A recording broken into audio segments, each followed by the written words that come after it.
good morning, afternoon, or evening, and welcome to the Bloody Disgusting Network. The following show is just horrifying. Beware.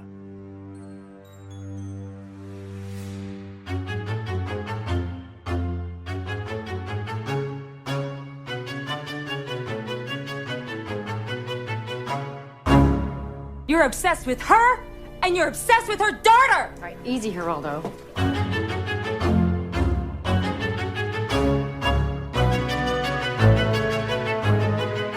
And welcome back to Horror Queers.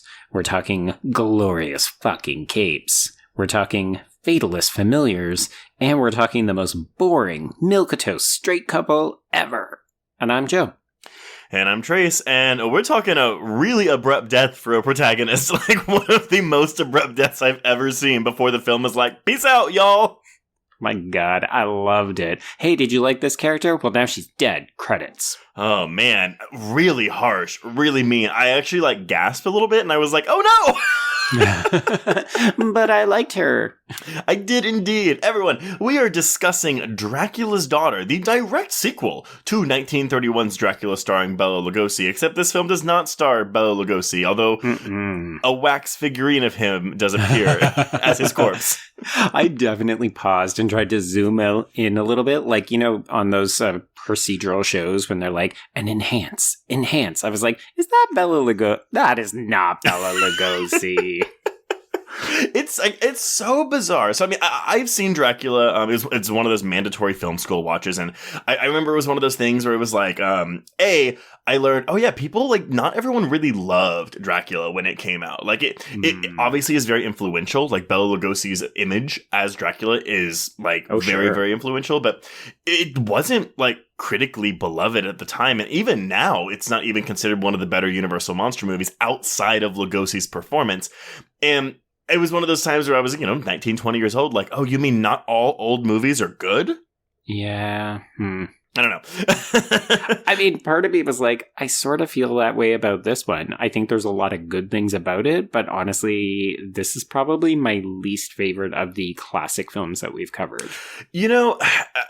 I should have watched it a second time because I like this a bit more than you, and I can already tell, but mostly because it just wasn't what I expected in the best way possible.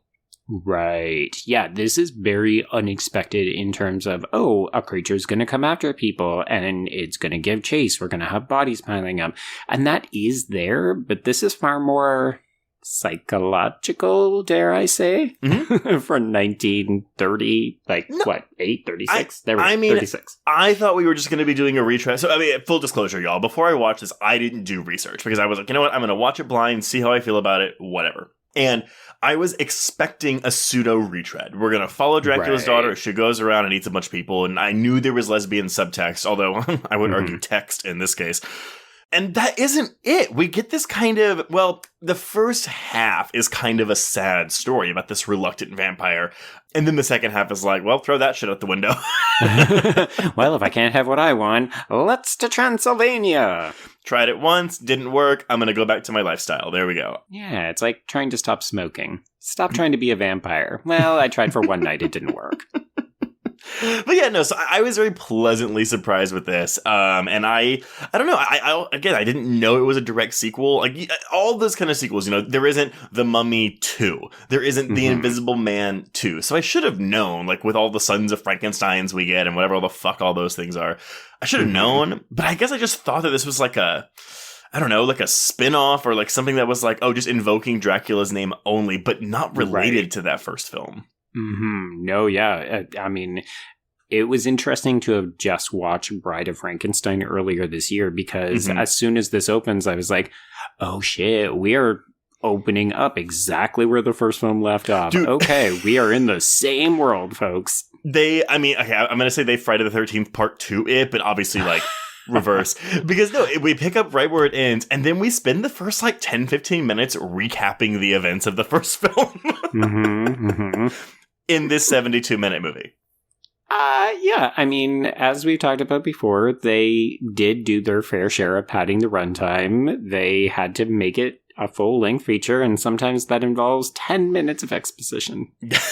But you know what, though? For me, this movie breezed by. Like, I mean, I hear what you're saying about the boring straight people, but I was honestly kind of really invested in all, like, the personal politics in play here. And while I do think that the straight people are the least interesting parts of the film, they're less so when they're interacting with our titular Dracula's daughter, Miss Zaleska. Maria Zaleska.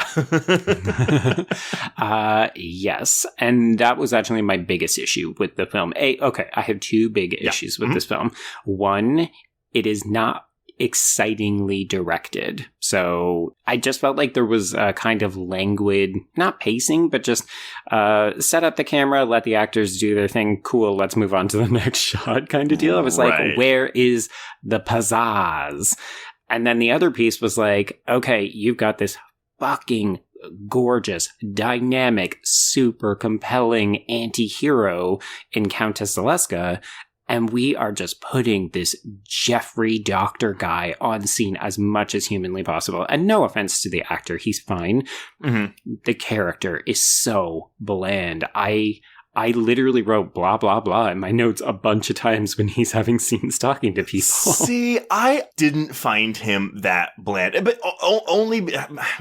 I guess only because I was so intrigued by the idea of him working with Zaleska on controlling her urges. So it wasn't necessarily... But he's not doing that. No, he's playing fucking phone tag with his wannabe secretary/girlfriend. Oh my God. The phone tag is like... we have to talk about that. But no, you're right. And that's why I said maybe I need to watch it a second time, because I think I was so much like, oh, I'm really liking where this is going. But then it doesn't...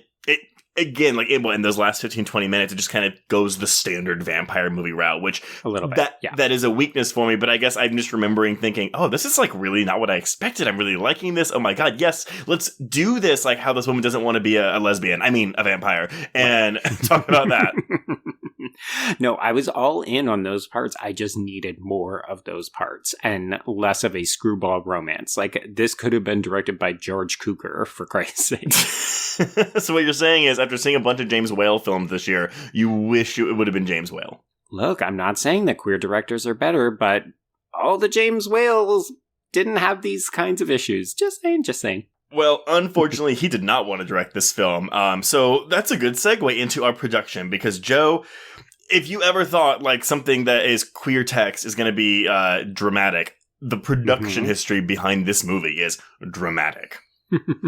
Also, I will recommend, if you have not listened to our episodes on Rebecca or the Vampire Lovers, it actually might be, I mean, not that you have to listen to them to like get this episode, but like there's going to be references to some things from there because oh, wow. Same time period. Okay. So, okay, let's go back to a short story called Dracula's Guess. And this is written by Bram Stoker.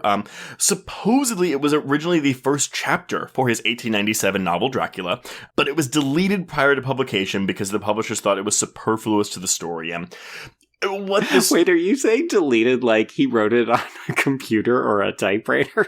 Not by hand? Deleted meaning like put in a trash can or a folder somewhere. An actual trash can. Bram Stoker in the 1800s like, oh, I'm so futuristic with this typewriter/computer. No, they had a manuscript and they grabbed the first like 3 pages and said, nope. And I guess put it, I mean, I don't, yeah, because this was written in 1897, but it wasn't released until 1914, 2 years after his death. So okay. I guess they had it in a safe somewhere. Or maybe he just didn't want it published and they had to wait for him to die. Entirely possible, because it was released in a set of short stories also written by him. Right. Okay. So, but basically, all it's about is a nameless man who people believe is Jonathan Harker. So if you go by the idea that it was supposed to be the first chapter of the story, who goes to this kind of abandoned village, and he goes into a tomb to hide from a storm, and there's a woman's body in there, and he confronts a werewolf of sorts, but which is probably Dracula and whatever. Like, I don't really see fully how it's the basis. I think it's just the idea that, oh, there is a woman in a tomb that is lorded over by Dracula. So this was the purported source material for Dracula's Daughter, but Universal didn't hold the rights to the story. So this is where our Rebecca knowledge is going to come in handy, because Metro-Goldwyn-Mayer executive David O. Selznick. Now, yes.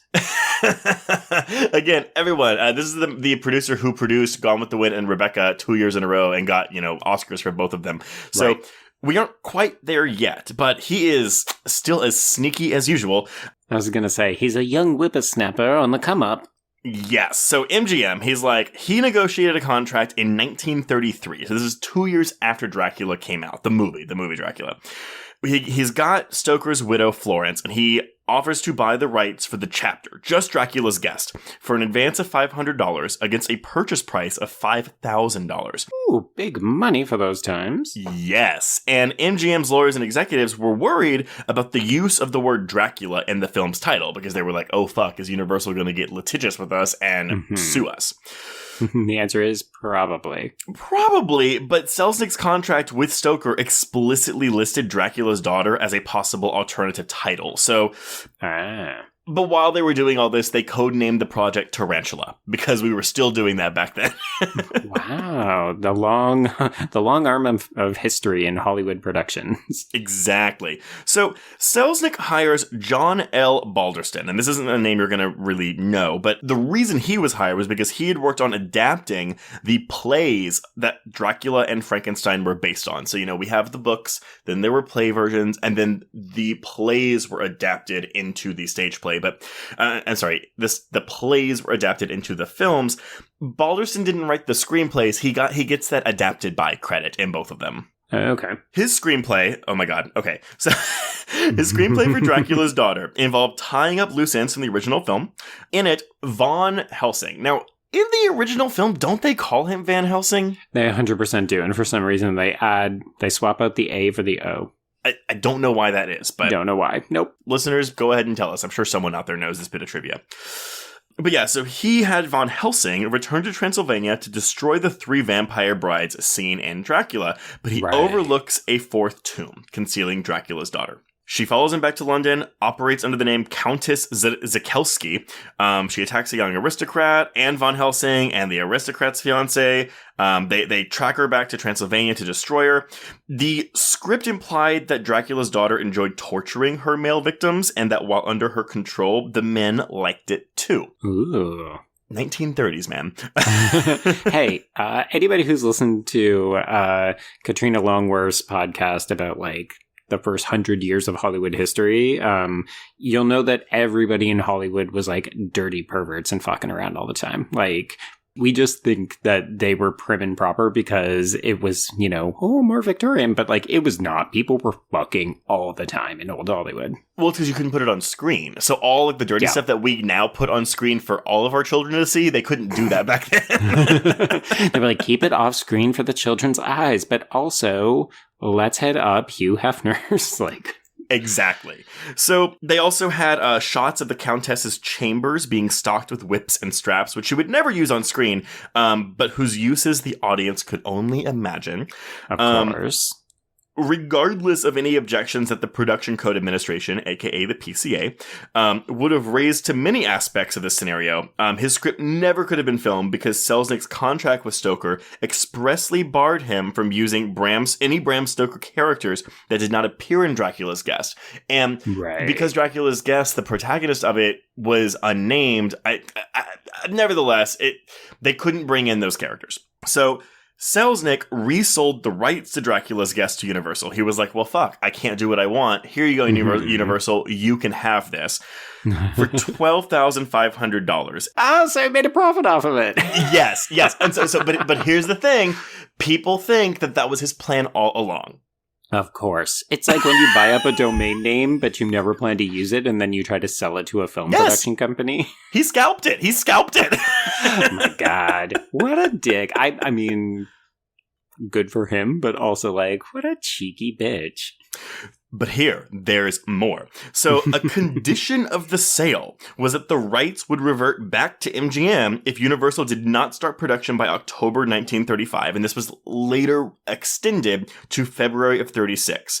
I will tell you right now, Universal rushed into production that month, with the script only partially completed to meet this deadline, but I'm getting a little bit ahead of myself. So Selznick knew what he was doing, and he was like, but just in case you don't make this movie, I'm going to fucking make it and make more money off of this property. Wow. So, Universal Studio head Carl Laemmle Jr. wanted James Whale to be on this film. And at this point, Whale would have been right off of Bride of Frankenstein, hugely successful. Is cool, do Dracula's daughter. Whale, unfortunately, was wanting to make a movie musical called Showboat, which, spoiler alert, he would go on to make. Okay. He was waiting for actress Irene Dunne to finish working on Magnificent Obsession.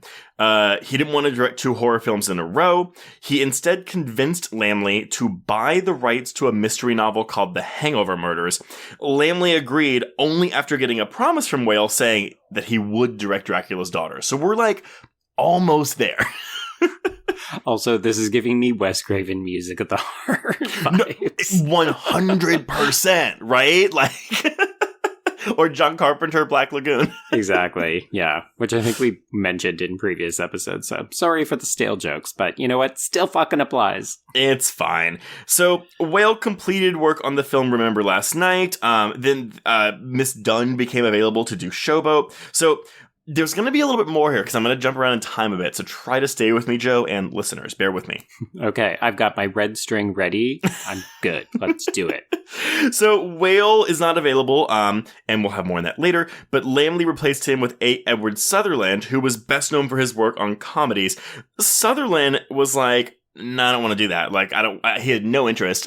Which, coincidentally enough, so did Miss Gloria Holden, our actress playing Dracula's daughter, did not want to be in this film. Huh. So weird. I would have thought, I mean, maybe the appetite was different back in the day, but I would have thought, hey, do you want to be in the sequel to a hugely profitable, well-known film? And everybody and their dog is like, yeah, I'm good. Thanks. No. But remember, Dracula wasn't necessarily beloved. It was successful, and people went to go see it, but it wasn't necessarily beloved, and it was very much still the vibe of horror is beneath me as an actor. That is true. Yeah. So that's what we're dealing with here. So when Mr. Sutherland left, then they bring in Lambert Hillyer to do it. So that's that. So we have a director. We have a director, but we're rewinding a tiny, tiny bit because we're going back into this screenplay, which has been started but not completed by the time they're filming. Always bodes well. Always. The earliest screenplay for the film was written by a man named R.C. Sheriff and submitted in July of 1935. It began with 3 scenes set in the 14th century and centered on the Dracula legend. It then switched to the present day. Oh, this is great too. More hetero nonsense. Focusing on 2 engaged couples who visit Transylvania. Oh my God, not 1, but 2? 2. Oh wait, just wait.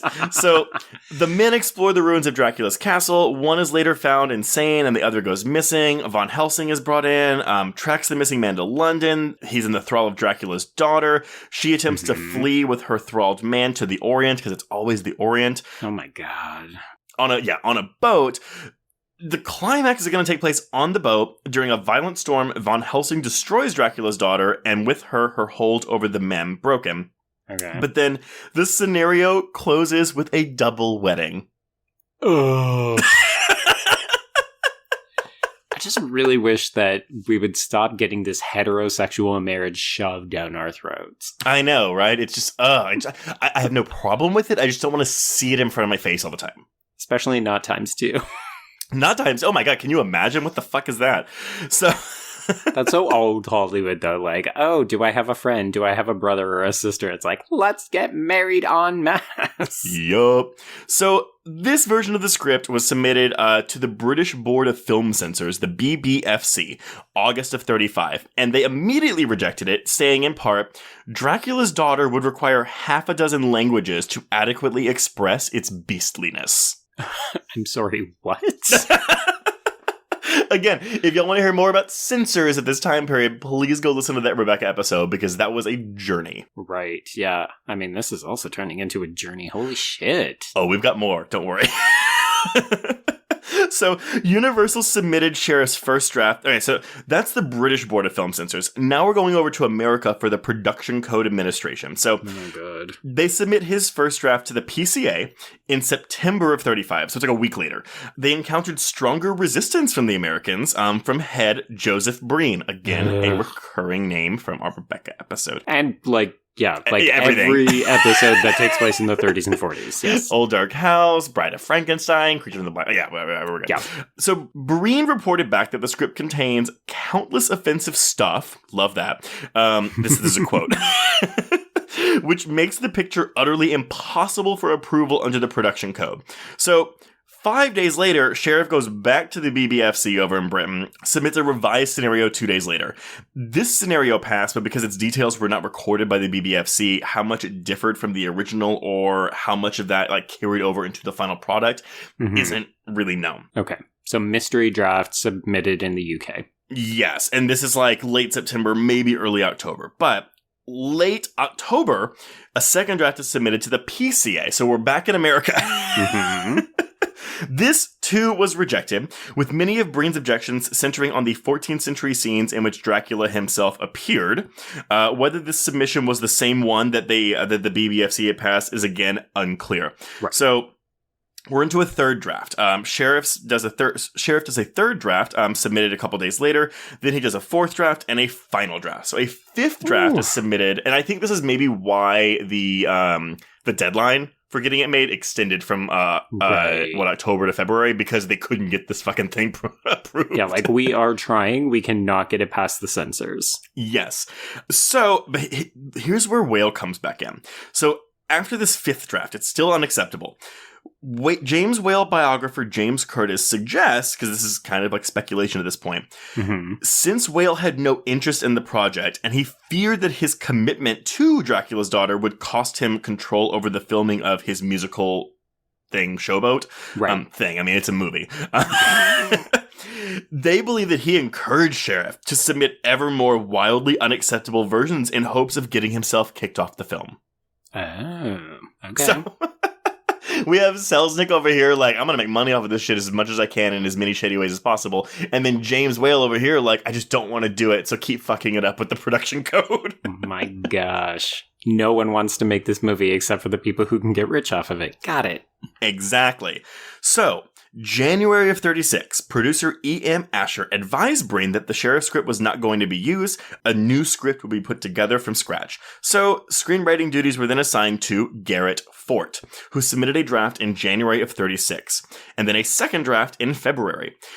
Asher, Fort, and Universal executive Harry Zenner meet with the PCA officials in February of 36, during which Universal was asked that the scene in which Lily poses for Miss Zaleska be written out so that no suggestion was made that Lily was nude, and that no indication was made of a perverse sexual desire on the part of Zaleska or an attempted sexual attack by her upon Lily, which...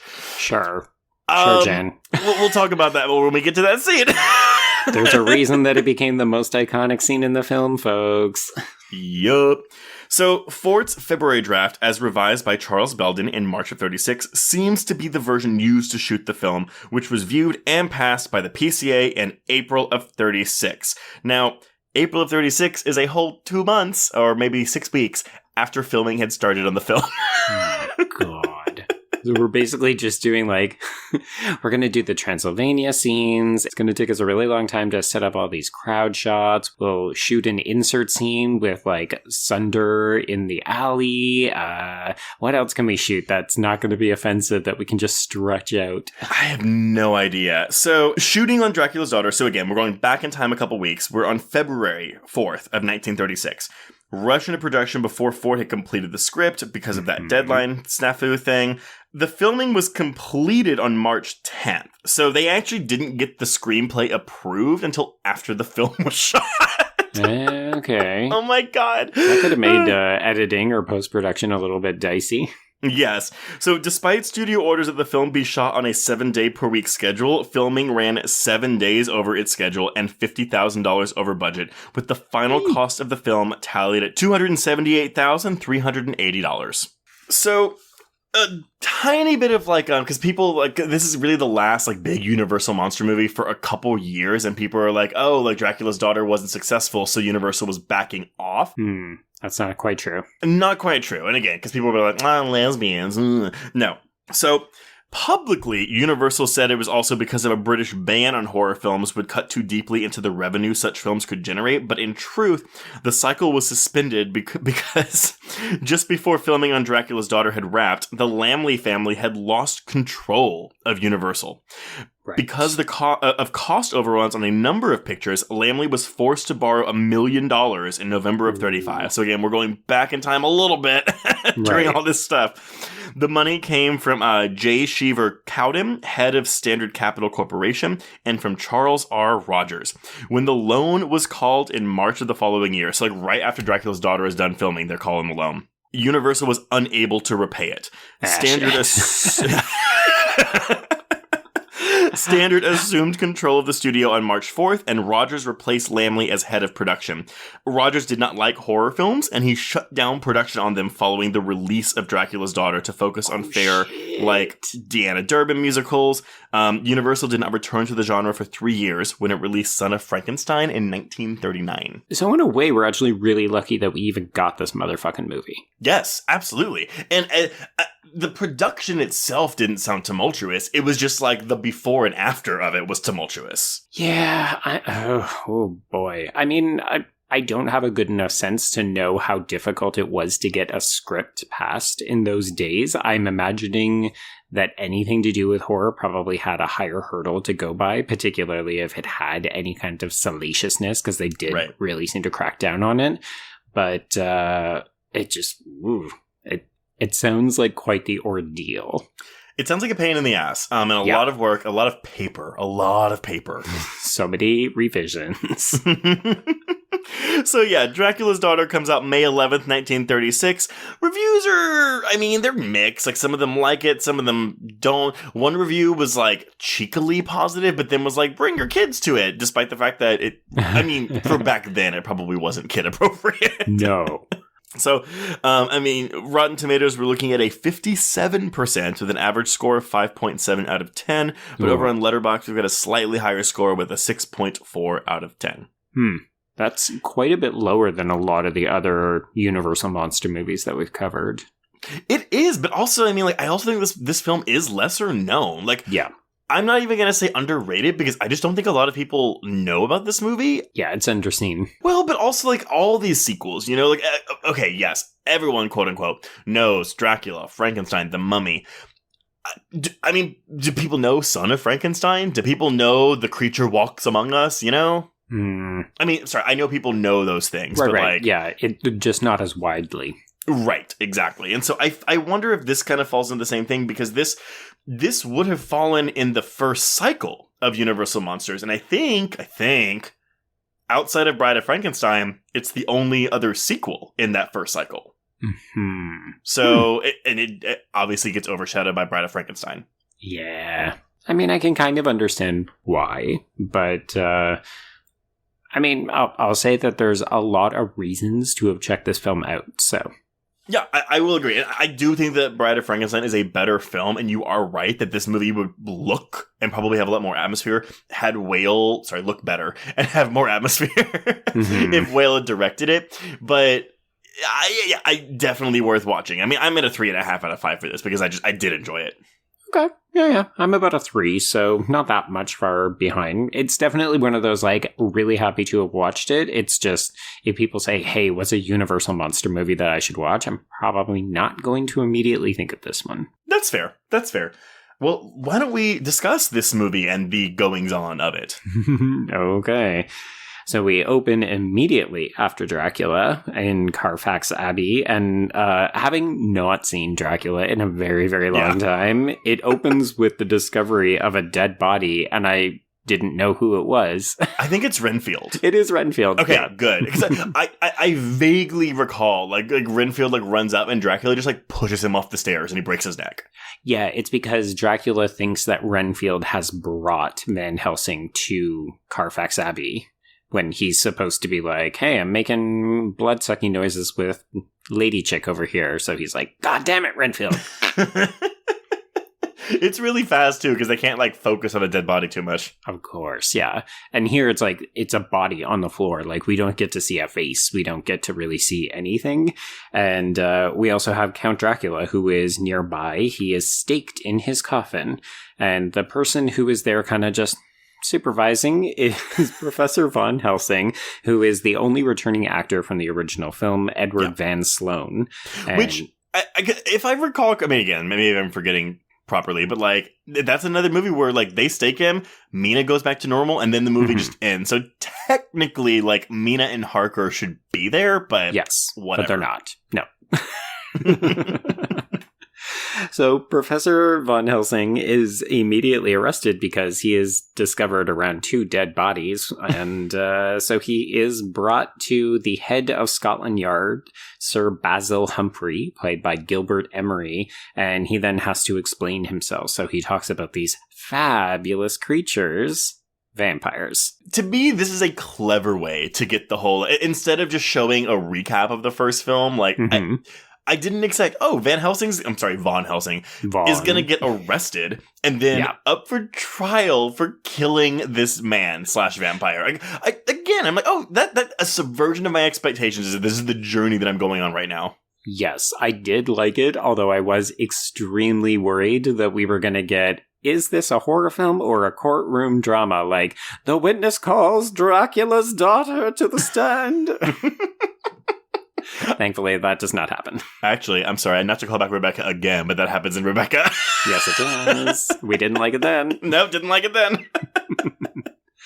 Okay, so he is charged for murder, and this guy, this head of Scotland Yard, who clearly is like, hey, dude, don't go down this road. Like, let's get you a good lawyer. Let's figure this out. And Von Helsing is like, no, I'm going to retain the services of my good friend and former student, psychiatrist Dr. Jeffrey Garth. I mean, okay, barring the fact that we know that he did right by killing Dracula, the way that these men are just helping their fellow man get away with murder.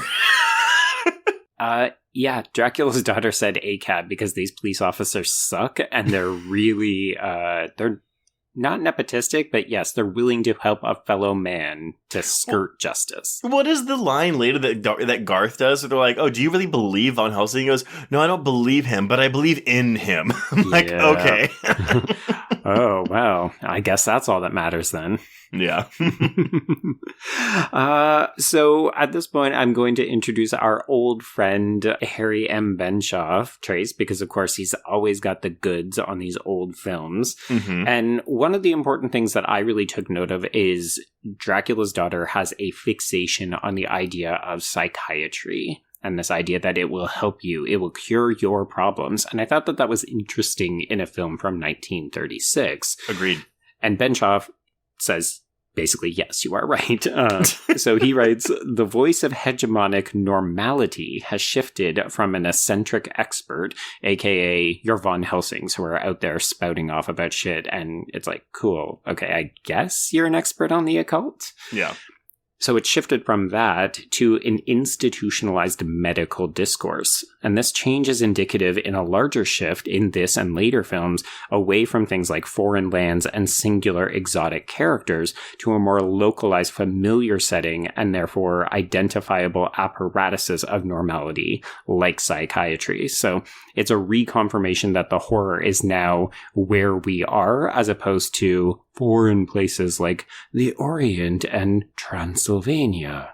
Got it. Well, and, it's clearly the early goings-on of psychiatry, I guess, because what Garth does not tell Miss Zaleska is you're not going to fix it in one go.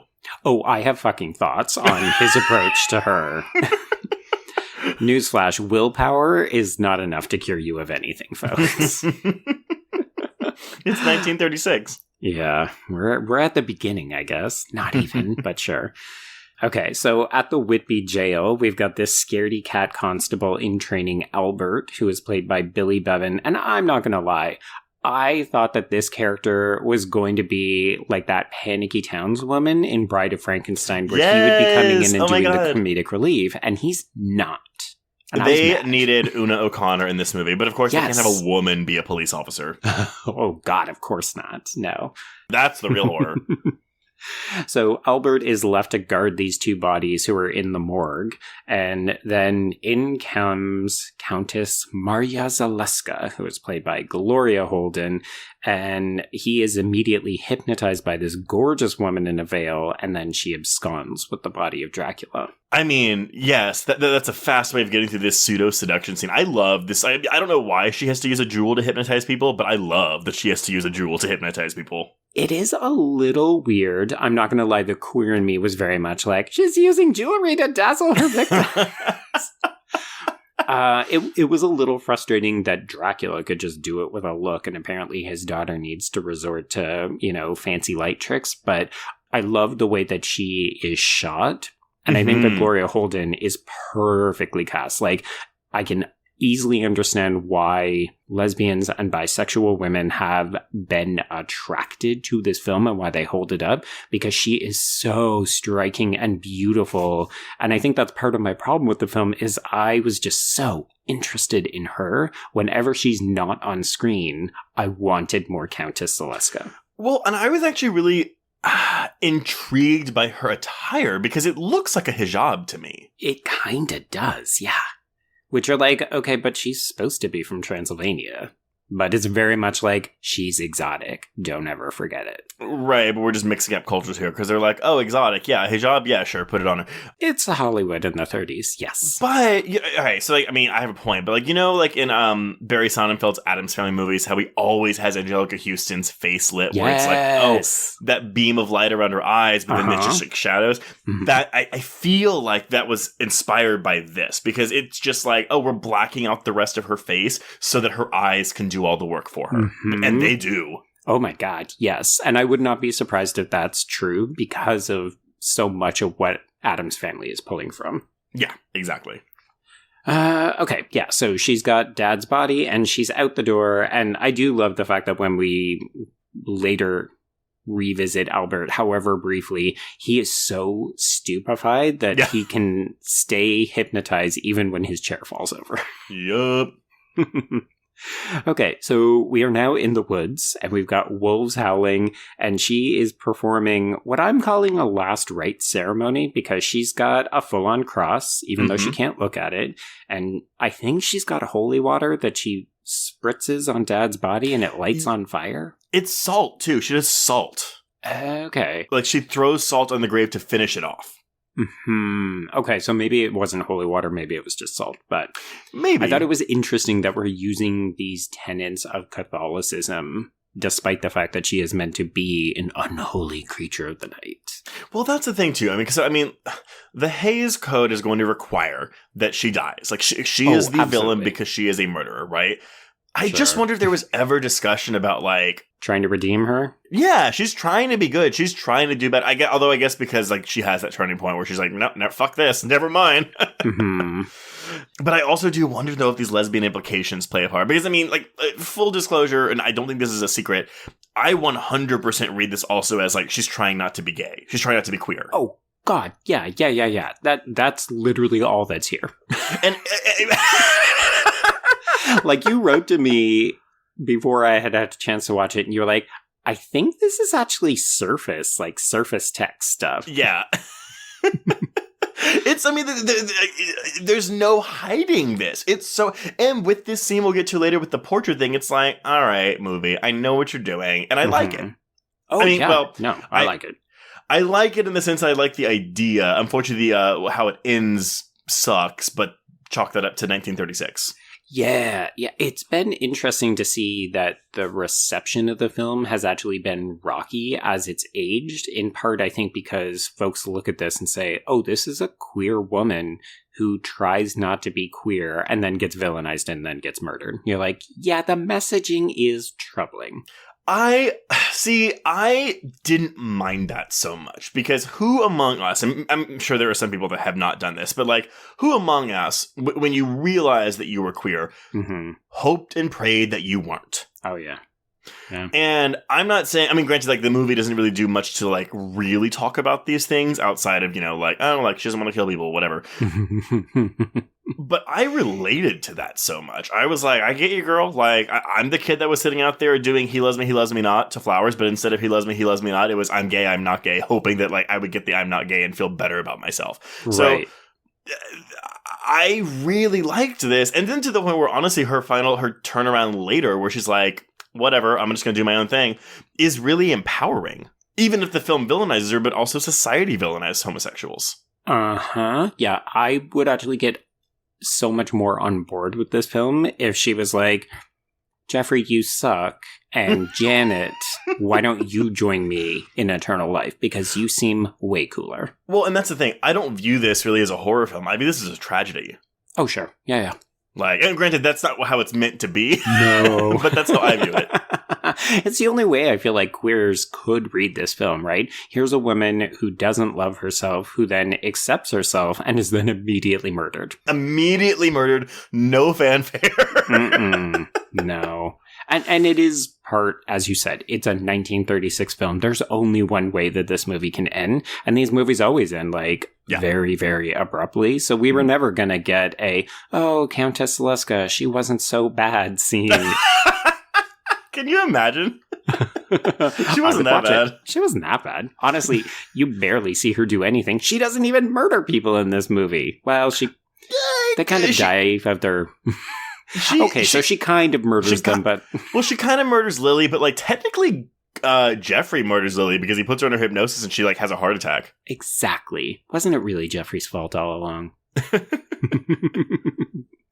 Okay, so she's still dealing with Dad's body, and we also have her manservant, Sandor, who is played by Irving Peichel, hanging out nearby, and she's doing all of this and kind of explaining her rationale, in part to him, but mostly to us, the audience, and it's basically so that in his death, she can live free as a woman, and he's like, cool, that's fine.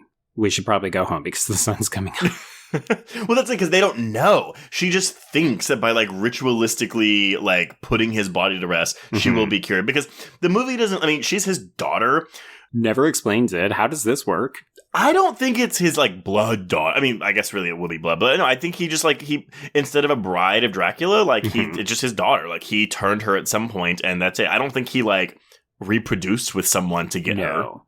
It's just interesting that the film default says, you're going to go with this, aren't you? Cool, let's move on. We're not going to try to explain it. There's this really funny gag on American Dad when Roger's dressed up as Zelda Rubinstein, and he does this explanation for how to get rid of the poltergeist. And he just pauses and goes, nobody's questioning that, so we're going to move on. I was that's what this movie does. Yep, exactly.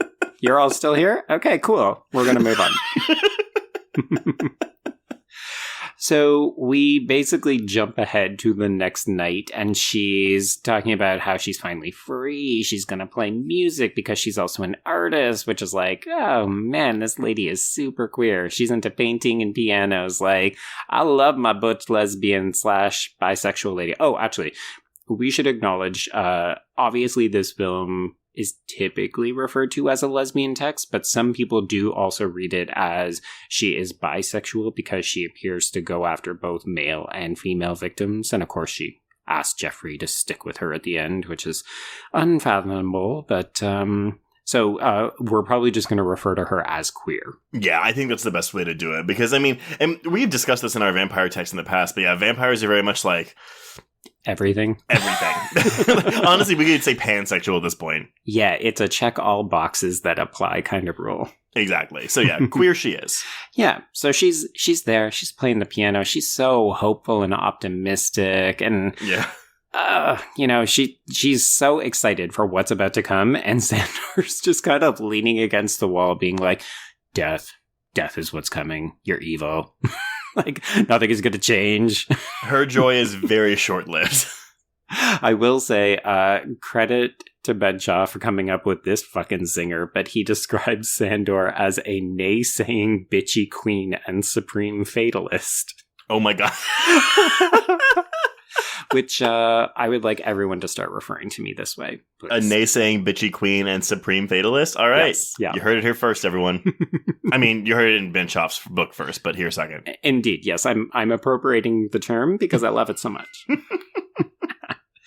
Okay, so she's like, cool, let's go outside, let's see what happens. So she goes out into the shadows, and she's hanging out, she's watching people walk by, and then she's like, nope, I gotta feed. So she dazzles some young dude with her ring, and then we cut to her coming back at the end of the night. She's covered in blood that we, of course, can't see because she's wearing all black, but she tells us, oh, the cape is covered in blood again. Please wash this. I'm going to bed.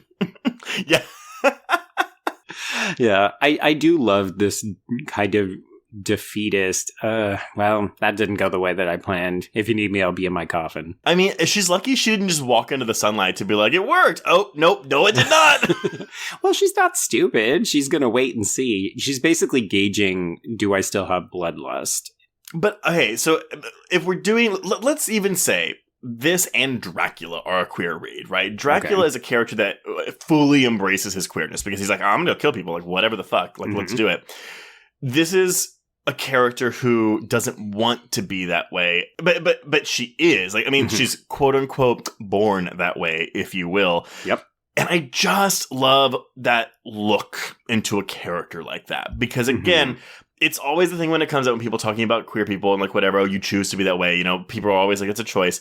And I wish I could make those people understand what it feels like to be like, no, I did not choose this. I am this way and I can't do anything about it. Yeah. And so, again, while this film doesn't like go that deep into it, I just loved that perspective on it so much. Yeah, and I think that's why the adage, it gets better, ended up catching on, because I hesitate to say that it's a universal feeling that people feel dismayed about being different and being made to feel different as a result. But most of us have these feelings that we think, okay, well, I am different. I didn't choose to be this way. I just am. And coming to a process of acceptance takes time and often mentorship and, you know, having the capacity, like having a supportive and nurturing environment. And what we're kind of seeing with Countess Zaleska is that early stage where there is no mentorship. There is no opportunity for, you know, some other lady vampire to come in and be like, let's just go bite a few people. I think you're going to like it. She's just got Sandor, who's like, you're evil. Accept it. It's fine. Well, that's because he has ulterior motives, because he wants to be queer, too. This is true. And what I love is that the way that they have styled this actor is like, he shows up and you're just like, oh, you're very severe and also very gay. I mean, he's reminiscent of Boris Karloff in The Old Dark House. Yeah, just there's something very queer about this character the minute that you see him. And obviously in 1936 times, it's meant to be, oh, he's not a good dude, he's a villain. Right. And for us as contemporary audiences, we look at him and we say, there's just something a little off about this gentleman. Is he? You know. Yes, very much so. But you know what? Enough about the interesting characters, Trace. Let's visit the really boring ones. So we go to medical school and we see doctors performing this autopsy on Renfield. It's so that we can cue Garth to notice, hey, people who have puncture wounds on their neck, we should take note of this. This might mean something extra. Did they say he died from exsanguination? I didn't think so. No, I guess I'm thinking, like, wait, he died from a broken neck. Although I guess Dracula had bitten him. He just hadn't turned him in the first movie. Oh, actually, you know what it is? I think I got this wrong. This isn't Renfield. This is the man that she attacked. Oh. That's why he's got the bites. My apologies. Nope. Don't even apologize, because I literally have my notes cut to Renfield's autopsy. Yeah, because Renfield would just have a broken neck. Yeah, exactly. Okay. So, blah, we're discovering bodies. Moving on. Yeah. So we get this quick fade. We come in at a gentleman's club. People are preparing for a hunt. It's super rich and bourgeoisie. And this is our introduction to resident misogynist, Dr. Jeffrey Garth. And Mr. Garth is preparing to go on this hunt, and then his assistant, Janet Blake, who is played by Marguerite Churchill, drives up, and she says, hey, you can't go on this hunt, you need to come with me, we've got this appointment. And they do this bickering, oh, I know you, you know me, blah, blah, blah. Obviously, we're going to fuck later kind of vibe. Their relationship is, it's like this will they, won't they thing that the movie thinks we care about, but we don't. Yeah, and also, like, we haven't seen it in a million romantic comedies at this point. And P.S., this is a fucking horror film, not a screwball romance. Which is why I made the crack about George Cukor earlier, because he directed things like The Philadelphia Story, which these two feel like they have been imported directly out of, and get them the fuck out of this movie. So I will be referring to Jeffrey as Jeffrey for the rest of the episode. Okay, you do that. I don't like him. So they get in the car and they go off to this meeting. And we get shit where they talk about stuff. Yeah. So let's move to a swanky party. Countess Selznick arrives at this Lady Esme's party. And Trace, Okay. I don't know if this woman is going to mean anything to you. No, Hedda Hopper. Yes. Yes, no. I had no fucking idea until I saw her on the Wikipedia page, and I was like, holy fucking shit, that is Hedda Hopper? So the only reason I know who this is because she was a major player character in Feud, Betty and Joan. Right, yes. So, and listeners, she's a big gossip columnist, I guess also part-time actress. Also really a fan of turning in suspected communists. So she was not a friendly person. No, and she would have fucking... I mean, the funniest thing to me was, why is she in this movie? Because she would have hated this movie's content. Yes! Like, she was that kind of bitch. And folks, yes... Feud is great. I mentioned Karina Longworth early in this episode. There's an entire, her most recent batch of episodes is actually on Hedda Hopper, as well as another gossip columnist. So if you haven't, I do recommend You Must Remember This. Not like she needs this plug because she's like hella rich and famous. Yeah, but no, I had the same reaction. I was like, what the fuck is Hedda Hopper doing in this movie? It's too bizarre. Yeah. So this is a swanky party. We've got all the happening people in London who are gathered here, and Jeffrey is immediately making eyes at Countess Selznick, which is immediately pissing off Janet, and who could care? Do you like her delivery of I never drink wine? I mean, it was a bit on the nose, but sure. It's on the nose. I actually thought the delivery was better because Lugosi's like, I never drink wine. No, her delivery is like, oh, I never drink wine. Like, it's not as showy. Well, she doesn't try to replicate it, which is in Gloria Holden's best interest, because she's not going to win in the showboating category. But also, part of it is that as a contemporary audience member, I think of things like Dracula Dead and Loving It when I hear the Lugosi version. And so to hear her just kind of deliver it nonplussed, very matter-of-factly, I'm like, oh, she's a real human being, not a caricature that Mel Brooks has done. I'm so glad you mentioned Dracula Dead and Loving It, because that is a movie that I used to watch a lot as a kid. I have no idea if it's like holds up, because I know like it's not really regarded very well, but I will 100% be buying that Scream Factory Blue. Oh my god, I love it and Men in Tights, because my Carrie Elway's obsession was carried over from Princess Bride. But yeah, those were my Mel Brooks films, and I love them both very dearly. I've never seen Men in Tights, but oh my god, it's so good. I hate Robin Hood. Like, I've never cared for Robin Hood as a story, so maybe a parody is the way to go. But don't you want to hear Mel Brooks pop up as like a Jewish kind of townsperson and like look at Robin Hood and all the merry men and just be like, Fegglers? Oh my god. I don't know, honestly. I don't know how to answer that question. It's so offensive and very funny. Yeah. Okay, so we're at this swanky party. She does not drink wine. And, yeah, I do love that we've got a painting of Countess Selznick's, and Janet is just like, oh, I fucking hate that painting because you painted it. I will say I don't like Jeffrey, but I do kind of love Janet. She's, I don't even know. I mean, when we get to this fucking phone call later, like, I don't know. What is that doing in this movie, Trace? I don't know. I don't know what it's doing in this movie. But I kind of like it because it's kind of this kooky thing that I'm like, this makes no sense why it's here. It is. And again, all I can think about is how much more enjoyable this might be, how much more playful and campy it would be if we had James Whale doing it. No, I don't disagree. But the little bit, I'm going to snatch up every little bit of camp I can. You know what? Fair enough. Yeah.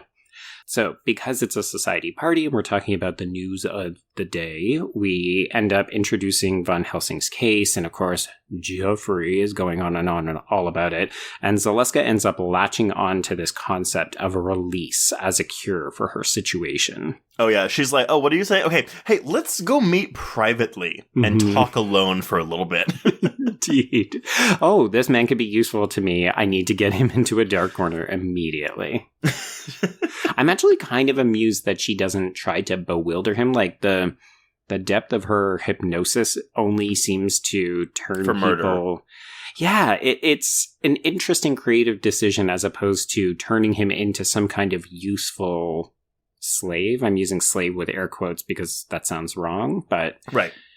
Yeah, just forcing him under her will to try to help cure her because he's constantly jumping in, saying something, and then being like, oh, I gotta go treat another patient. And she's like, I'm gonna murder someone if you don't help me. Oh, you're leaving. Okay. So Jeffrey is going to meet Countess Selesca. He and Janet are talking about bow ties. I'm convinced that there's some kind of Freudian reading about how bow ties, tying them is equivalent to sexual foreplay. But when you put that into an internet search, you basically just get 50 Shades of Grey stuff. So I mean, bow ties kind of look like a pussy, don't they? I'm sorry, that was bad. That was a really bad joke. I don't know why I said that. I was going to say, this is coming from someone who has never seen one. But yeah. That was a joke. Okay, so he gets his bow tie tied up, and he heads over to her Chelsea flat.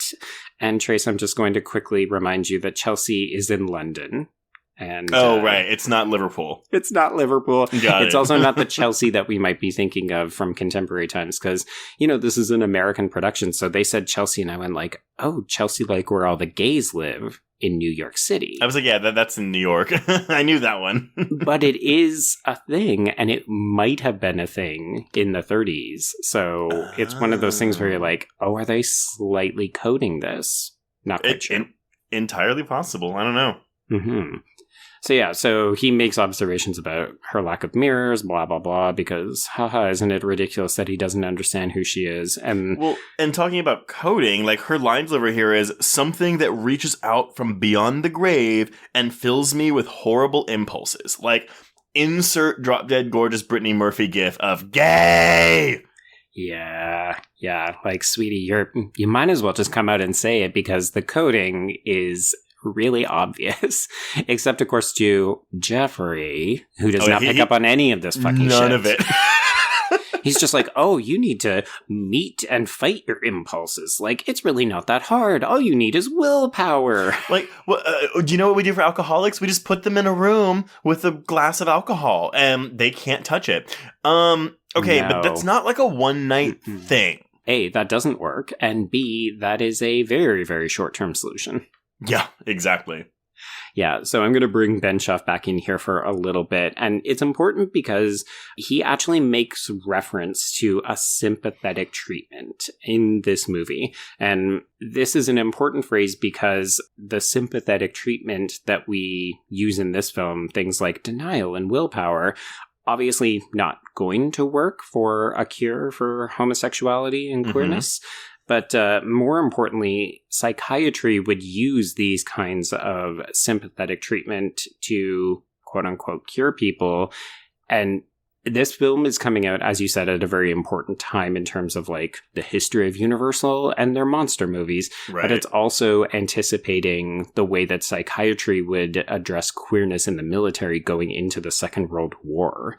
So the U.S. military really ended up going on a bit of a witch hunt because the idea was that if you had a queer in the military, then they would infect or poison and turn like effeminate all of your men and turn butch all of your women. So you had to like figure them out and make sure that they weren't there because we had a war to win. And this is just like 4 or 5 years before the Second World War really starts to ramp up. So one of the ways that they were dealing with psychiatry, or they would go on to deal with it, and Trace, tell me if any of this sounds familiar. Sympathetic treatments include shock treatment, castration, vasectomy, testicular irradiation, ovaryrectomy, nerve section, gender realignment therapy, electrical or emetic aversion therapy, hormone injections, and even lobotomy. Jesus Christ. And folks, if you want to hear a little bit more about our thoughts on some of those treatments, we do tackle this idea of aversion therapy when we talked about American Horror Story Asylum a couple years ago. I was like, aversion therapy, ding, ding, ding, ding. Mm-hmm.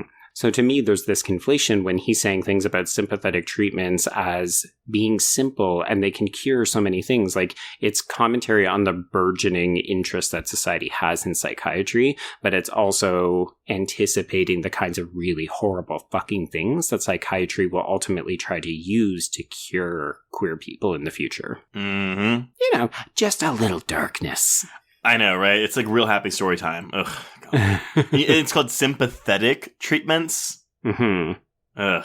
Yeah, because they're giving us some sympathy to treat our quote-unquote illness.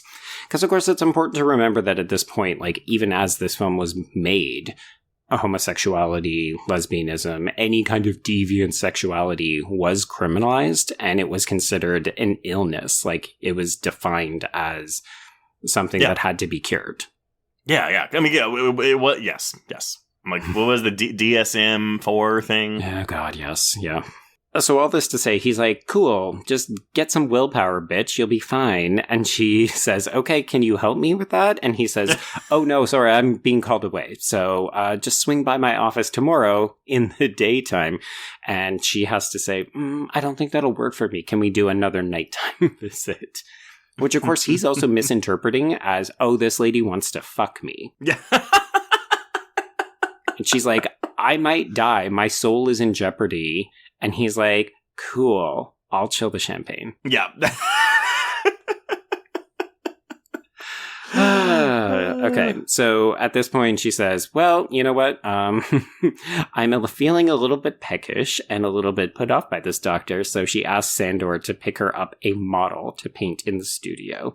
And this is when he goes to the waterfront and gets what appears to be a suicidal woman. Yeah. It's hard to read, right? Like, it feels like the inference is that she may jump if he hadn't have approached her, but then when he approaches her, he becomes this immediate threat, and she is obviously put off and does not want to go with him.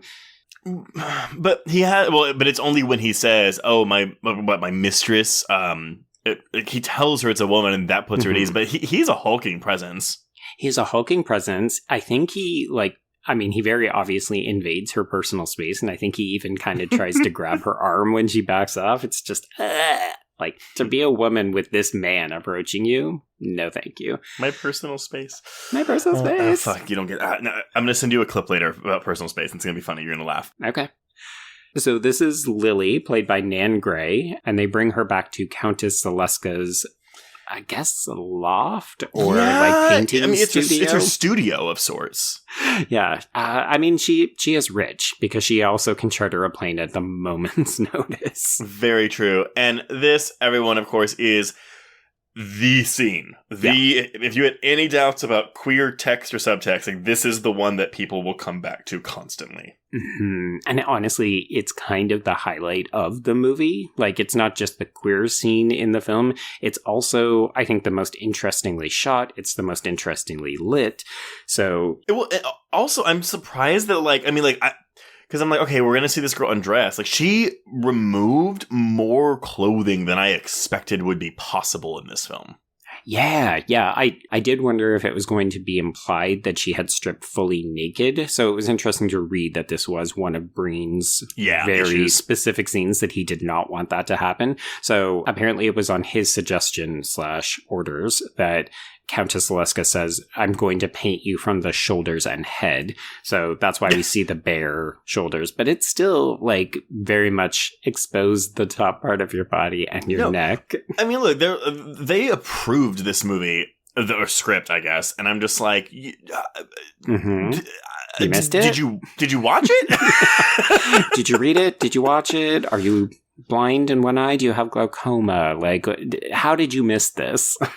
And the thing is, they didn't. They just let it go. And not to say that Whale would be less salacious with this because he was gay, but, like, I just wonder how different this scene would have played under Whale's direction. Oh, interesting. Did you find this salacious?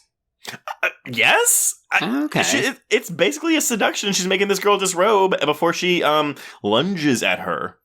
I guess... For me, there's a slight negativity to salaciousness, and I find this really evocative and interesting. Like, I just wonder if maybe, like, again, it's pure speculation, because we will never know, but if it would have been maybe less sensual under Will's direction.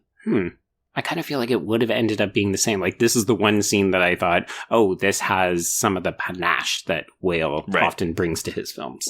Right. I mean, he might think that a bow tie looks like a pussy, and then he really wouldn't know, so. Well, no, you have to keep that joke in. I know. Oh, dear. Okay.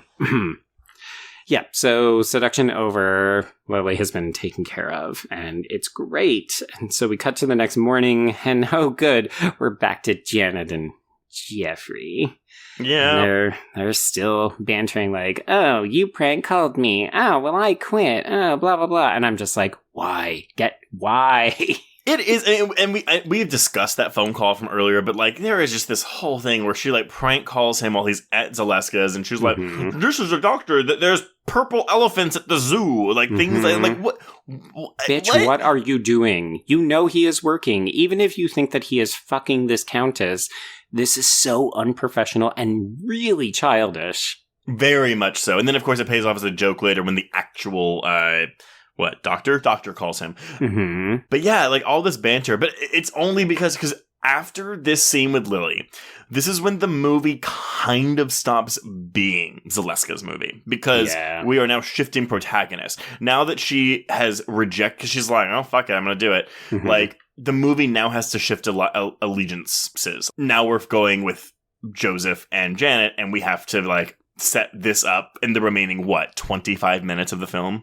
Well, we get one more scene where Zaleska tries to appeal to Jeffrey. It's when she says, why don't you come to Transylvania with me? Right. And that definitely feels like a Hail Mary last option kind of thing. Like, okay, I'm going nuclear. Will you please leave with me, come to my castle in another country and try to cure me? And when that doesn't work, then it's all done. And he offers to hypnotize her, but it involves mirrors. So she's like, nope, can't do that. Yeah. We talked about mirrors earlier. Remember? You fucking idiot. Right. And and this is something I wish, what I wanted to happen, what I was hoping would happen, was that she would confide in him about what she was. Oh, interesting. And that maybe if even he was like, oh, I'm very against this, you are wrong, blah, blah, blah. But then like still was like trying to help her. Like, and I get it. You can't do that because you can't. Well, you can't have him be sympathetic in that way because that would be seen as condoning it.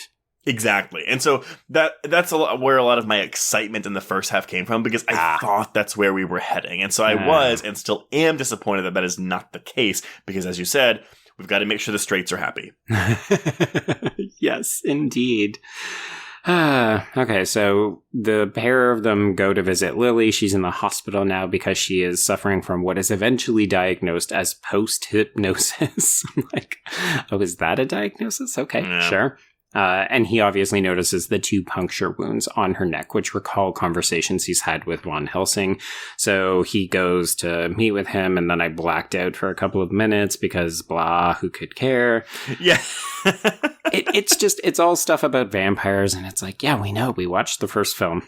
Well, but again, this is 5 years removed from that first film, so audiences in 1936 might have needed that refresher. Oh my god, just rent it on like VOD or watch it on like Blue or something. Watch it on Netflix, y'all. Like 1935, you've got a sequel coming up, so you had to rewatch the original. What's wrong with these people? Oh man, I wouldn't want to live back then. It would be a very different time. You wouldn't know what you're missing. I would love it if like there's so instead of like time traveling vacations, like you can go to Hollywood in the 1930s for a week, but like it'll be like a illusion because you can't actually change the past. I don't know, whatever. Sorry, right. This is just me brainstorming. I'm just like, that'd be so cool.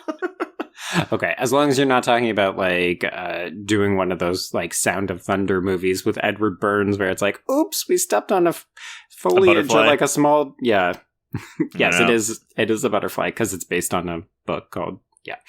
Oh my god, cut this all out. It's nonsense and terrible.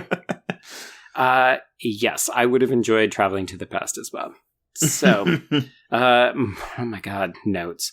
More flirtation between Janet and Jeffrey. Is tying a tie a euphemism? Oh, God, who could care? So I do love the part where Janet is leaving and Countess Zaleska comes in and she's wearing this new dress and cape and she looks so fucking stunning. Because this is, so at this point, this is when she has embraced it. Because this is when she decides to take Janet. Well, no. Okay, so you're not entirely correct. Because at this point, this is her Hail Mary, right? So she's like, come with me, we're going to go to Transylvania. But he says like, no, what are you talking about? That's madness. I've still got my life here and I've got other things to do. And I presumably want to fuck Janet later. So, no.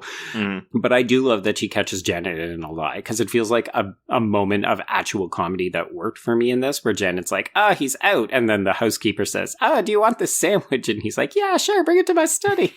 Zaleska's like, did you feel it necessary to lie to me, Janet? I see what you're doing. So anyway, Jeffrey leaves and because he's got to go see Lily in the hospital. And this is the point when Zaleska just goes, Sandor, let's grab that girl and let's go. And this is on Jeffrey for not being more clear. Like she's like, I tried once, it didn't work. And he's like, all right, maybe you should be a little bit better as a psychiatrist and say, hey, it's 3-strike rule. Like, try it a couple more times. Take note when your patient is in fucking distress. Like, she literally mentioned something about, like, she's worried about losing her soul. And he's like, I'm going to go see this woman who's suffering from post-hypnosis in the hospital. Really important. Yes. And so that's why I'm just like, even though as Zaleska, like, she embraces the dark side of her, which again, I'm still reading it as queer, but yes. It's just like, I just feel for her so much. Like, because her doing this at the end is like an act of, it's like her only option left, right? She doesn't want to be alone, which we can all relate to. And she is not even killing people at this point. She's just kidnapping Janet as a trade for later. Not that I'm excusing it, but... Yeah, so she's accepted it, and she's saying, okay, well, if I have to be this way, then I don't want to be alone. Yeah, and it's exactly. Like, okay, well, I mean, that's a pretty admirable thing for a queer person to want. Yeah, I'm embracing who I am, and I'm saying, I would like to do this. I would like to live a life with someone else. Sure. Yeah, just not Sander. I mean, fair, because, God, can you imagine spending a lifetime with Sander? That, and I know it wasn't a trope by this point, but it kind of was, because he's the Renfield, but like, yes. That is a trope I am tired of, is the familiar that doesn't get turned thing. Like, didn't we just discuss this at some point? Yes, we talked about it on our Patreon episode of 30 Days a Night. There you go. Exactly. I'm tired of it there, tired of it here. Yeah, it's just really hard to keep anything about that storyline fresh, but I do like the way that this plays out, because usually the familiar is either just killed or has nothing to do. Yeah, and he definitely has something to do in this movie. He does, although I do wish that we could get just a little bit more of, like, what is their relationship? Like, well, we're getting there, but like when he kills her, like we see it earlier when she says, I'm going to turn him and he's my mate. He says, like, you said you would do this for me. Yes. But there isn't a point B between point A and point C. No.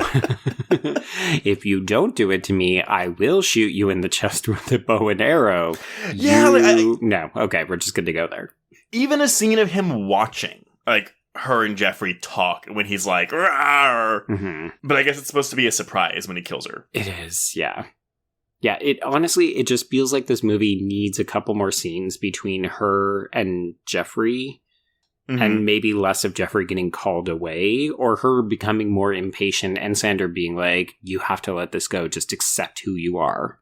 Right. Yeah. So as it is, they have abducted Janet, and they have, gone away. We'll get back to them in a moment, but in the meantime, we have to watch as Jeffrey goes to the hospital. He puts Lily under hypnosis. This is, again, kind of visually interesting, but we also are like, she's just going to talk about what happened to her, and we have seen that. And then she dies. Yep. Dead. Yeah. Okay. So he's basically caught up. He knows that Countess Zaleska is probably not great. He... She's a Big old dyke. Yeah, so he shows up in her loft and she's like, so, I'm Dracula's daughter, and we all point at the TV, like Once Upon a Time in Hollywood, because she said the title of the movie, and then she insinuates that she has Janet, but he still insists on, like, running around calling her name. I thought this was really funny, because she was like, why don't you call him? Oh, okay, like, she's, like, fucking with him so much, and I'm like, yeah, you do that. You do that. He deserves it. He does. You know, it's very much like, well, you wasted my time, so now I'm going to waste your time. Why don't you make a series of phone calls, you prick? Yeah, so Sir Basil and Von Helsing, who are still characters in this movie, they show up and Jeffrey's like, hey, here's more exposition to catch you all up. And we're all like, oh my God, stop. Like, this is all time we could be spending with Zaleska, but no, go on, tell us everything.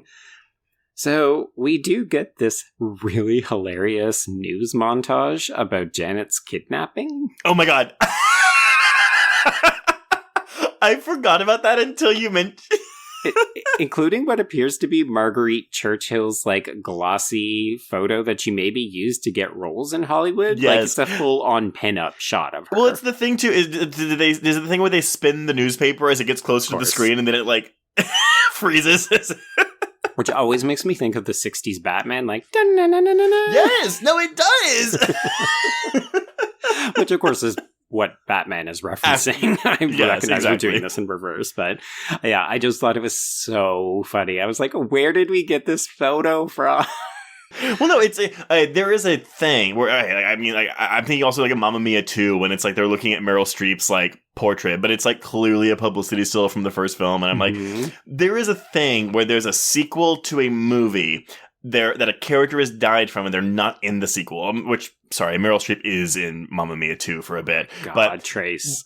But they're clearly, but they always use a publicity still from the first movie, and it's like, y'all, who are you fooling? Like, could you not just pay the $10,000 to take a photo with this person? Yeah, or Jesus Christ, just take a photo of them while you're on set, and then be like, okay, well, we've got this, and we need this in the future. Like Dracula's daughter, could you not have just staged a candid photo of her, like in the park, and be like, here's the last photo we have of her? Man, it's the 30s. They have like those flashing things that they got to worry about to set up the exploders. What? No, like what they had in place of a flash, like in the 1800s, where they're holding that big thing up and it just booms. Oh God! Nobody moved for the camera for 2 minutes. Yes. I mean, in this film's defense, they were over budget and short on time. So, you know what? They probably were like, hey, Marguerite, do you have a headshot we can use? Thanks, babe. They also didn't know if the script was even going to get approved. So. Oh my God, this is one of those things that they shot. Like, film Janet's montage. We know she's going to get captured or kidnapped, Kinda. Right? Okay, so, Trace, let's move this whole production over to Transylvania, shall we? Real quick. Just, what are we doing? I don't know, but I do love that when the light goes on in the castle, all the villagers are like, ah! Holy Dracula's fuck, he's back!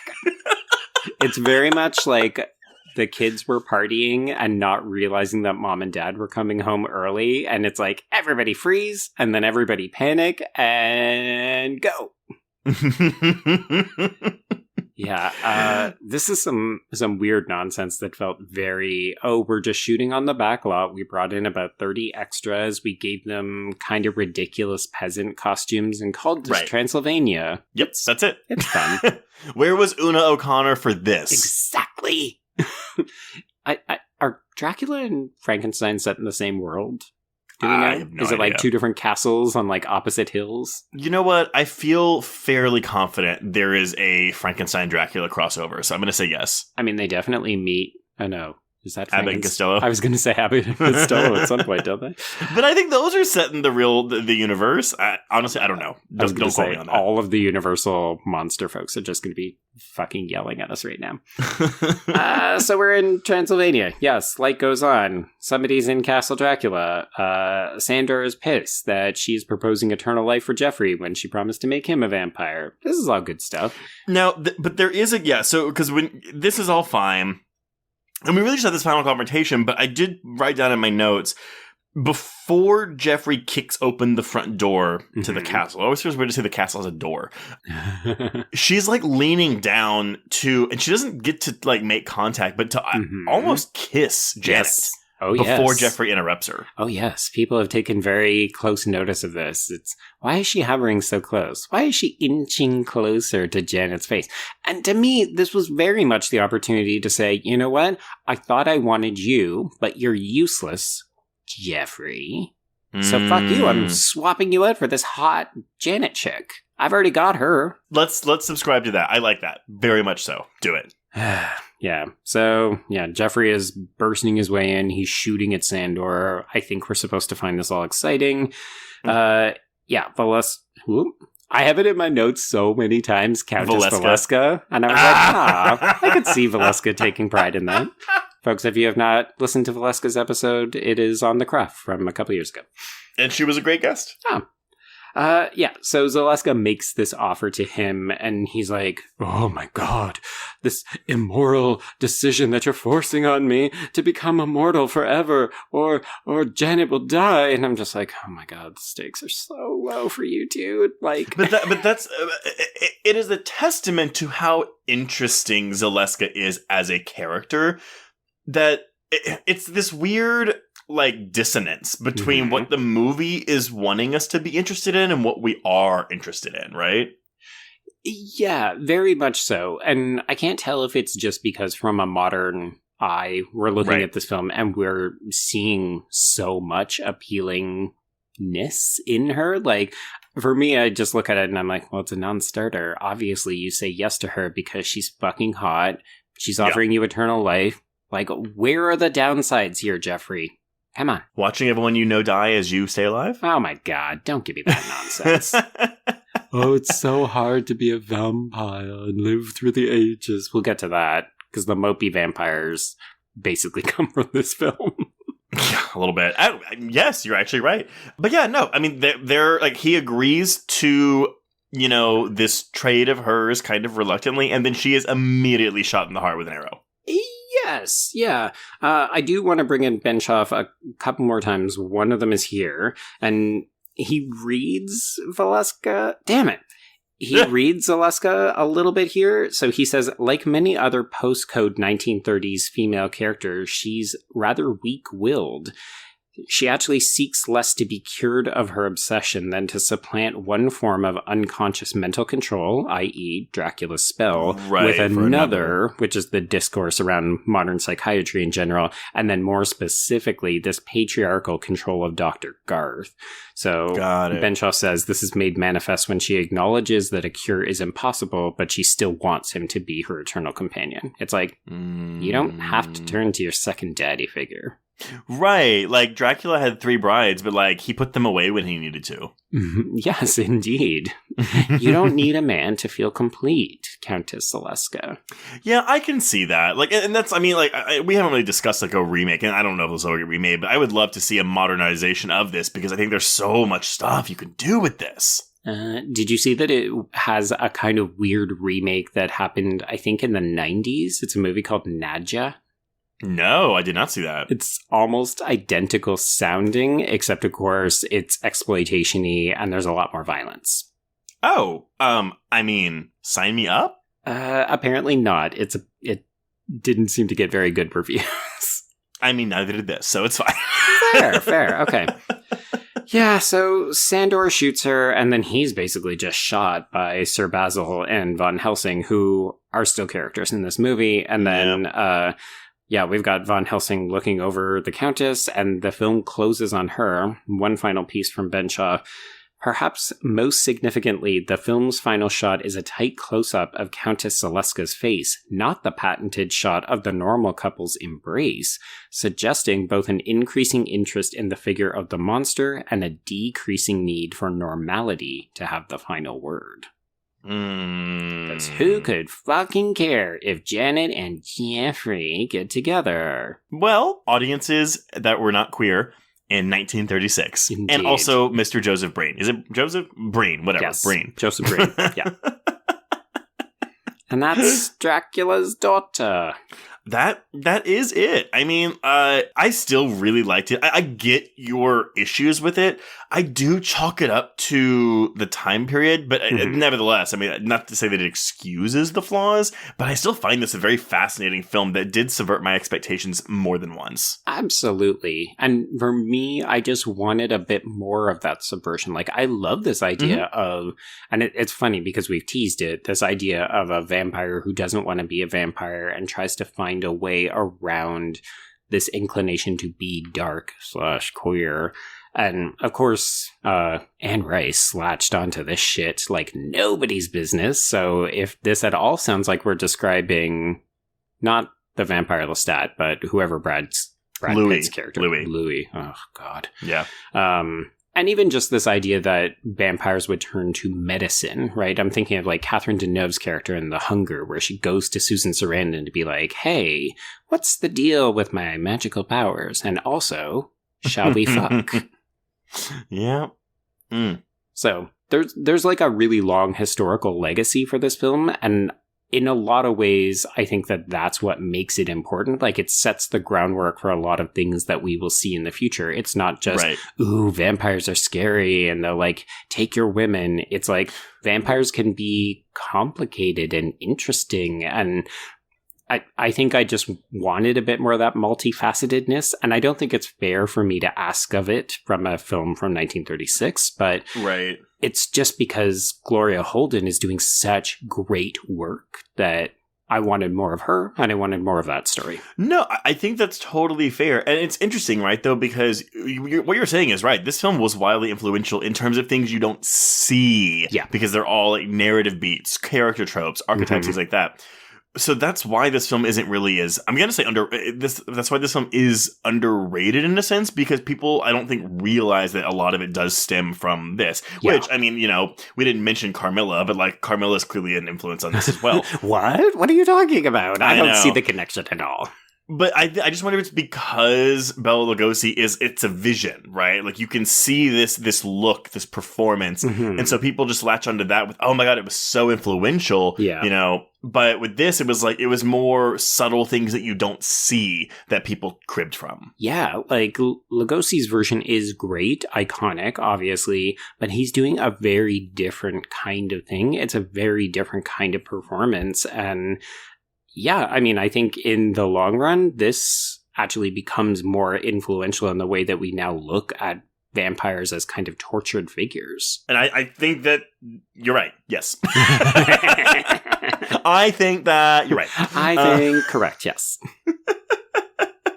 But yeah, no, I mean, that is Dracula's Daughter, everyone. And I'm glad to have finally seen it, because I feel like it's one that I have seen come up a lot, especially when we discuss something like The Vampire Lovers, or someone's like, or Daughters of Darkness. Like, oh my God, when are you going to do Dracula's Daughter? It's like, now we're doing it. Well, even, you know, so many of these older texts that we've covered, they almost exclusively feature gay men. So it was nice to actually have a queer woman at the center of a story. Well, sort of at the center of the story. I'm going to say Vampire Lovers, Daughters of Darkness has all that too. Dude, those are from the 60s. Oh, I'm sorry. I missed you said 30. Yes, you are correct. So yeah, well, before we announce what we're covering next week, if you want to get in touch with us, let's go through some housekeeping. You can reach us on Twitter and Instagram at Horror Queers. You can join our Facebook Horror Queers group to hang out with other listeners, and find us on Letterboxd to keep track of all the films we've covered. And of course, check out our YouTube channel to watch video footage of our Micro Queers recordings. Actual video footage. It's actual video footage. Also, I'm sorry, because someone did say that they went to go watch the videos to see what we looked like. We don't hide our appearances. Actually, our Twitter profiles do have our pictures on them as well, as do our Instagrams and our Facebook. So, you also Google. You can just Google us and see what we look like. I mean, I think the reality is that most people just listen to us and then they form ideas of what we look like in their minds. And that's entirely possible. Yeah. If you have a moment, please rate and review us on your podcatcher of choice. And if you want even more content, please support the show by becoming a patron at patreon.com/horrorqueers. September is almost over, but we're not going to release our schedule yet, because the privilege of hearing our schedule first does go to our patrons. So if you want to hear our October schedule on October 1st, go subscribe there. So, but until then, please check out our September episodes. We've got a mini-sode on weird horror, and episodes on brand new cherry flavor, Malignant, Candyman, the Nia DaCosta version, and an audio commentary, as mentioned earlier, on 30 Days of Night. Yeah, that was an interesting rewatch. I'm glad that we ended up scheduling it. Yeah, no, me too. Unexpected, but enjoyable.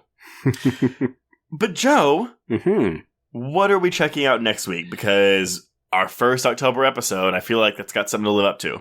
Indeed, yeah, we tried to be a little strategic when we were programming the October episodes, so we went some big, some classics, some favorites, and I feel like this first one really falls into that third category for you, Trace, so we're going to kick off October with the 20th anniversary of Joyride. Woohoo! Paul Walker, Steve Zahn, Bare Asses, Lily Sobieski's there for like a hot minute. Oh my god. Like, Candy cane. Candy cane. Bad impressions, yes. Yes, we'll have plenty of those. But everyone, until next week, we can cross out Dracula's daughter. Indeed, and cross out horror queers.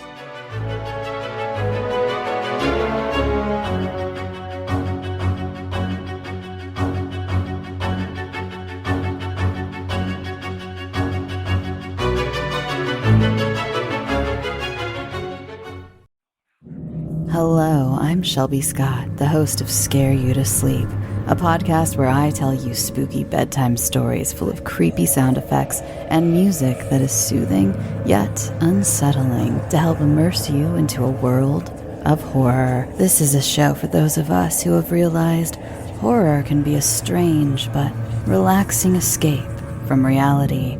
Speaking of escapes, sometimes I lead you through guided nightmares, like a guided meditation, but instead of flowery meadows, I take you on a journey through your own personal nightmare. So come get lost in the terror with me. Listen to Scare You to Sleep wherever you listen to podcasts, or find us online at bloody.fm. Sweet screams.